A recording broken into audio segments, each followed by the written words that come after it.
Assalamualaikum warahmatullahi wabarakatuh. Salam guru penggerak. Saya Siti Musta'anah, calon guru penggerak angkatan 9 dari SMK Negeri 1 Bancak, Kabupaten Semarang. Pada pemaparan kali ini, saya akan menyampaikan kesimpulan dan refleksi pemikiran Ki Hajar Dewantoro pada tugas koneksi antar materi modul 1.1. Dengan pertanyaan pematik, bahwa saya akan merefleksikan diri saya melalui 3 pertanyaan berikut ini. 1. Apa yang Anda percaya tentang menit dan pembelajaran di kelas sebelum Anda mempelajari modul 1.1? 2. Apa yang berubah dari pemikiran atau perilaku Anda setelah mempelajari modul ini? 3. Apa yang dapat segera Anda terapkan lebih baik agar kelas Anda mencerminkan pemikiran Ki Hajar Dewantoro? Yang saya percaya tentang murid dan pembelajaran di kelas sebelum saya mempelajari modul 1.1 adalah 1. Guru lebih mendominasi pembelajaran atau teacher-centered. Dalam pembelajaran, saya lebih sering berceramah dan siswa hanya duduk diam mendengarkan. 2. Pembelajaran terfokus pada ketercapaian materi dan KKM. Padahal pendidikan sejatinya bukan hanya mentransfer ilmu saja, tapi ada hal lain yang diperhatikan dalam belajar. Misal, sikap, kepribadian, atau budi pekerti anak. 3. Guru kurang memahami karakter anak. Saya cenderung menyamaratakan kemampuan anak dengan melakukan pembelajaran yang sesuai zona nyaman saya, tanpa memperhatikan perbedaan karakteristik anak.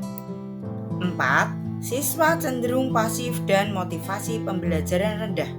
Dalam hal ini, saya sering merasakan pada saat saya menjelaskan materi. Mereka cenderung pasif dan motivasi pembelajaran rendah. Dan ketika saya tanya pada anak-anak apakah mereka paham, mereka hanya diam. Apa yang berubah dari pemikiran atau perilaku saya setelah mempelajari modul ini? Setelah mempelajari modul 1.1, merubah pemikiran saya bahwa guru bukan satu-satunya sumber belajar. Maksudnya, apapun di sekitar kita bisa digunakan sebagai sumber belajar. Guru bisa kreatif memanfaatkan bahan yang ada untuk pembelajaran. Begitupun anak bebas memilih sumber apa dan dari mana yang digunakan untuk belajar. Pembelajaran harus berpusat pada anak atau student-centered. Dengan pembelajaran berpusat pada anak, maka anak akan lebih banyak terlihat pada proses pembelajaran, sehingga anak bisa lebih aktif, pembelajaran lebih menarik, dan anak dapat mengkonstruksi pemikirannya. Lebih menghargai karakteristik peserta didik. Saya sadar bahwa setiap anak terlahir beda. Setiap anak terlahir dengan keunikan masing-masing. Hal inilah akan menambah warna dalam pembelajaran. Sebagai seorang pamong harus dapat menuntun sesuai kodratnya, sesuai minat bakat masing-masing anak. Yang berubah dari perilaku mengajar saya yaitu mengemas pembelajaran lebih menarik, menggunakan waktu pembelajaran lebih optimal, menghargai setiap karakteristik peserta didik, memberikan kebebasan kepada peserta didik, mengembangkan minat, bakat, dan kreativitas. Sebagai seorang pendidik, kita harus bisa melihat bakat anak dengan cara melakukan observasi, tes bakat, minat, dan penilaian dengan kriteria masing-masing, agar bakat minat anak bisa terarah sesuai kelebihannya.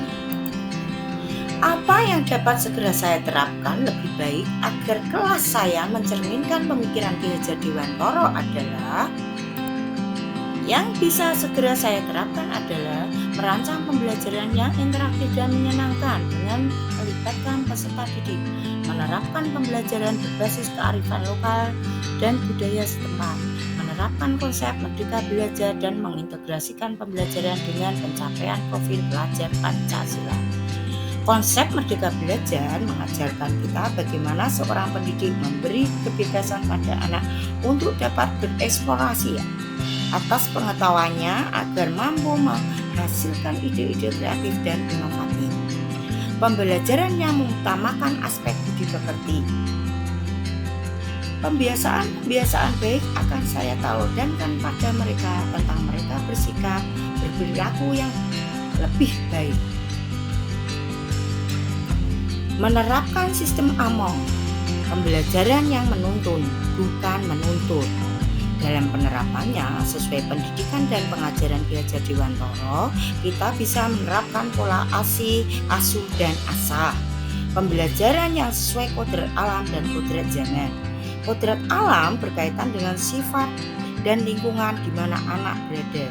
Kodrat zaman berkaitan dengan keterampilan atau soft skill yang diberikan kepada anak agar mereka dapat hidup dan berkarya sesuai perkembangan zaman.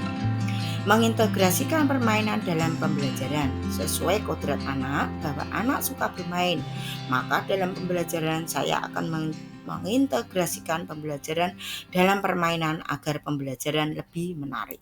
Dari pemaparan yang sudah saya sampaikan, maka dapat disimpulkan makna dari pendidikan itu sendiri, yaitu pendidikan adalah menuntun anak sesuai minat dan bakatnya. Pendidikan untuk mendapatkan pengetahuan intelektual dan budi pekerti. Pendidikan sejatinya menghamba kepada anak. Demikian pemaparan materi yang saya sampaikan, kesimpulan dan refleksi pemikiran Ki Hajar Dewantara. Semoga bermanfaat. Akhir kata, billahi taufiq wal hidayah. Wassalamualaikum warahmatullahi wabarakatuh.